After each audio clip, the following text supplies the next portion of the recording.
Higa ka higa kinde ma jopuonjre donje klas 9 ote mag kony mar siro jopuonjre neno e mbui kod ute fwambo mopogore. Mae kata bed ni chenro mopogore mag siro jopuonjre oseket moting'o mawuok e apis jaod bura mano kokale CDF, mano mar gavana misiro kod kaunti mar jaod bura mar kaunti mano ngaf. Kamano bende kembe mopogore kod piny owacho bende chwalo sir ne jopuonjre maonge nyalo mano kokalo elimu scholarship. Penjo mantiere en ni rem ni kanye mamiyo moko kuom jopuonjre pod yudo pek e donje klas 9. Emine wacho kawuono watwa kod Evaline Adhiambo manowere ma en jakanyo e board mar basari e kaunti ma Kibrai. Oimore. Erokamano ahinya matudi kod Adhiambo ma kawuono. Erokamano. Penjo ma ji nitiere godo e pachgi ahinya en to chenro ni chako gi kanye. Ben nitiere ni nyalo bedo ni nitiere e rem e kaka ichwalo kony ne jogo ma bendo chando. Okay, kwa chako gi scholarships kaka nitie scholarship mopogore opogore. Wan gi Wings to Fly mawuok through Equity Bank, wan gi Elimu Foundation machon ne nitiere under Equity but tinde nogole chakre ne sirikal manyien donji. Koro tinde yudo ka idhi office mar education e sub county kanye maji apply mane mar piny owacho ni yes, koro. Yeah. Koro gima timore mostly yudo ka ng'eny jonyuol ok ong'eyo ga kaka process ni chakre. Gin girito ma oyud calling letter dakika ya mwisho koka en odwa no chak process ni, but yudo ka mostly kaka Equity, Wings to Fly immediately ma exam obedo released gi chako ga application no, and mostly odhi nyaka deadline ne en ga 28th same to Elimu. Koro yudo ka jonyuol mang'eny 28 mar December, yeah. Koro yudo ka jonyuol mang'eny gionge ga gi information gi. Yes. Manyiso ni janyuol ma nyathine timo penj mano mar klas 8. Yes. Koyuda duoko ni to mane kumo chako godo kose yudo duoko. Yes, mane kama onego bed no chako go kaka Wings to Fly mar Equity kauga nyithindo moyudo chakre 350 and above mawuok e family ma yuto gi ni piny. Sana ging'iyo nyithindo mosomo e public schools kendo ging'iyo nyithindo mawuok e family mok nyal kabisa, total orphans kama kata partial orphan. Aya Elimu kauga nyithindo moyudo chakre 280 kadhi mbele, to nyithindo man gi disability kaka ng'ol mopogre opogre gichako kao nyithindo moyudo 270. Yes. To mago mag CDF to watimo gani ka exam osebedo released wamiyo gi time mokwongo nikech nibo yudo ni sama janyuol yudo calling letter, maybe oyudo calling letter mar Moi Girls, tibo yudo ni okonyal afford pesa mar Moi Girls. Koro mostly warito ga mwa gi settle mwa make sure ni jo form 1 te odonji school koka wachak chenro mar miyo gi basari. Nikech okwadwa no weyo gi oko. Nikech kaka Kibra wan gi 5 wards. Te wards 4 madongo wuok e Islam. Koro mano nyisi ni ng'eny nyithindo wuok e family mochando. Yes, to kaka ing'eyo mbunge wa en achiel kuom wabunge ma somb gi ni malo Kenya ka, kendo en achiel kuom wabunge ma oketo somo mbele kod sports. Koro okodwar gani chenro ni we nyathi mora oko. Koro ere kaka janyuol kata japuonjre yudo kata wachni basari mar CDF kose yudo duoko kata ose yudo calling letter moluongo do nyathi e school. Yeah. To biro godo wiru owuon koso nitiere committee ma bende koro rango jopuonjre go. Wan ga gi process mwa keto kapok ji ochako apply for basari, like walendo ga for 21 days nikech wadwa make sure ni janyuol ka janyuol obedo gi information ni. Mostly waketo flyers, wadhiga gi flyers e churches, waketo posters, waketo nyaka road show mondo wadwa make sure ni information ni ochopo ne jonyuol te. Okwadwa ni wawe jonyuol moko oko. Kasto ofiswa mar CDF kanyo wan ga gi notice board waketo ne gi kanyo. Kwaseketo kamano to nikech Kibra duong' koro kwanyal keto odiochieng' achiel, waketo ga chieng' opogore ka en Makina ward nitie gi chieng', Lindi ward, Line Saba ward, Woodley kod Sarang'ombe. Kamane kaka watimo ga.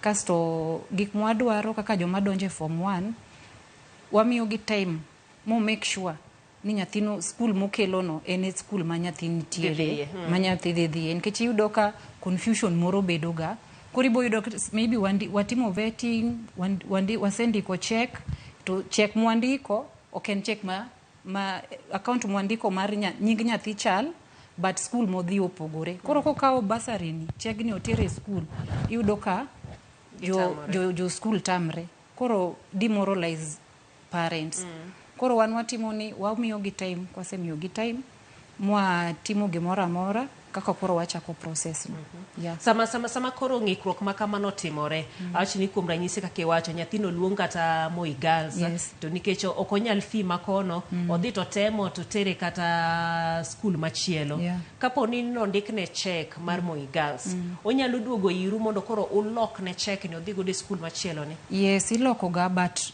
o take ga process ke nyako do ka treasury muchiw evidence gimomiyo gini no bet koro nyalo yudo ka maybe janyuol to nosekete pache ni odhi yudo pesa mar basari 5,000 no koro ka time no oneno ka dhi chendo matin koro emomiyo mostly wadwaro ga ni wamiyo gi time ma nyathi ka nyathi okelo no mana calling letter mar school mosedonje e chendo gi duto te Evaline iwacho ni ntiere joma timo vetting ntiere joma ntiere committee jo committee gi tich gi maduong' en ang'o magitimo okay wan kaka Kibra wa involve ga joma opogore waluongo community leaders mondo transparency obedi waluongo community leaders waluongo religious leaders waluongo DCC waluongo chiefs mag kila ward kasto koro committee mar CDF bebete mondo kik ji complain ni maybe watimo kendwa nyaka wa involve jogi kech yudo ka chiefs be mostly yudo ga cases mag nyithindo ma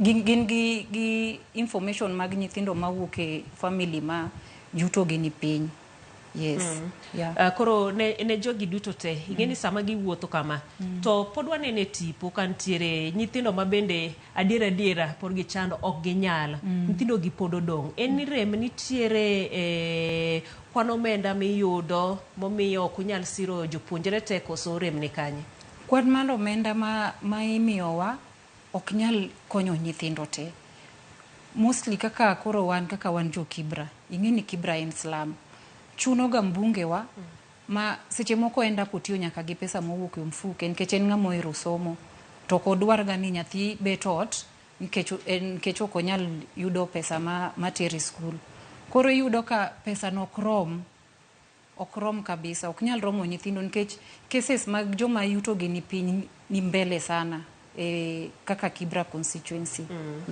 koro gin kony margi wang' wacho ni koro nyalo bedo kanye koso kanye ma koro iloso gi joma moko mondo kanye ma koro iyudo ka chuno koro mbunge mar area nyaka bed ng'ama nigi network maber kaka marwa en ng'ama no chako lonyi weche mag somo kata ka pok obedo mbunge tiyudo ka nopuonjo kata ka mkunji nitiere nyithindo mang'eny sana manopuonjo omanyo scholarships oko koro okay en shida but kuome en gi lony kabisa mar konyo nyithindo mondo endelea gi somo nitiere ng'ato ma bende penjo kae owacho ni nitiere kuonde mamoko miyudo ka nyathi achiel oyudo kata basari za beach ang'o miyo mago timore to ere kaka inyatiek weche makamago okay mano timore kaluwore gi maybe joma timo vetting kama wako kin kok gin kin nikech onego bed ni nyathi ng'ata tuseme kama ka un kata in janyuol in gi nyithindo 4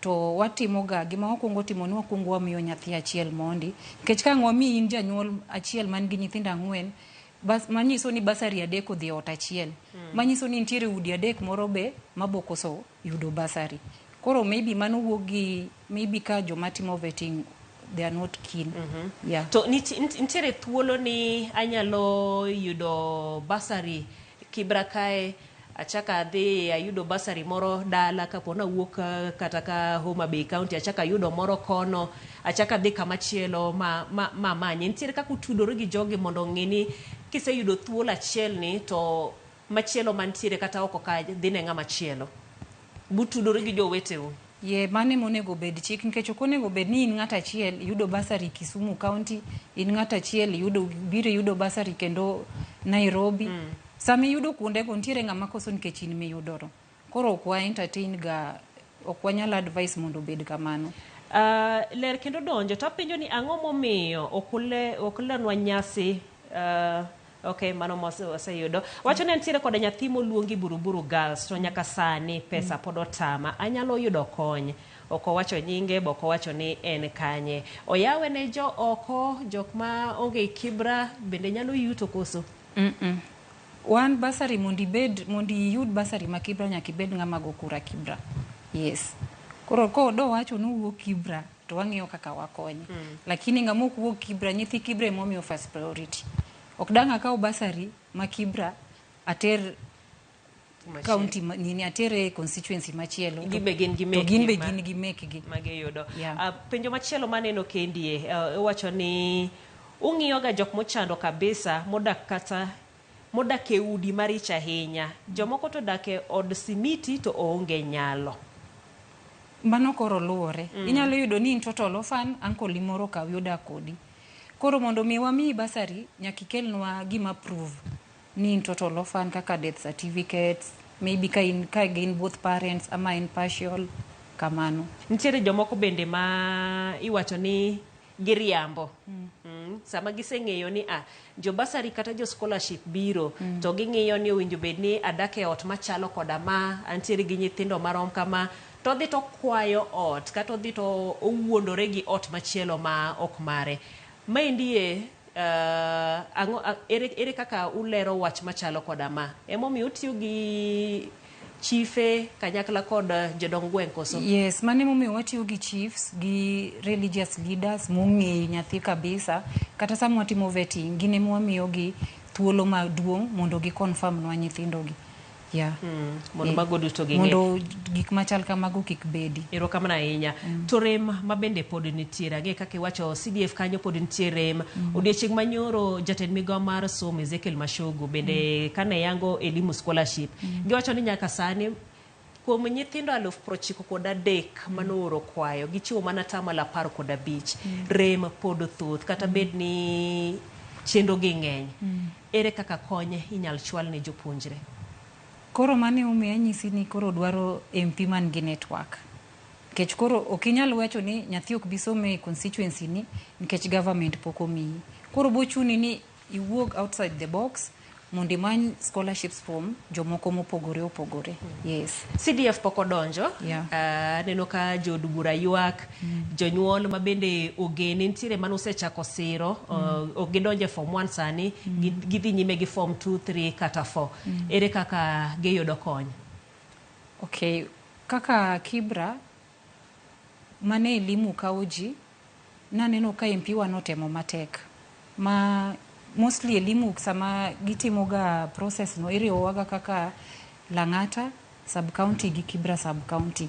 Koro nyithindo te mane elimu oketo ne gin nyithindo 54, to naneno ka jatenda notiyo matek ma kuom nyithindo 54, nyithindo 40 nokaw from Kibra.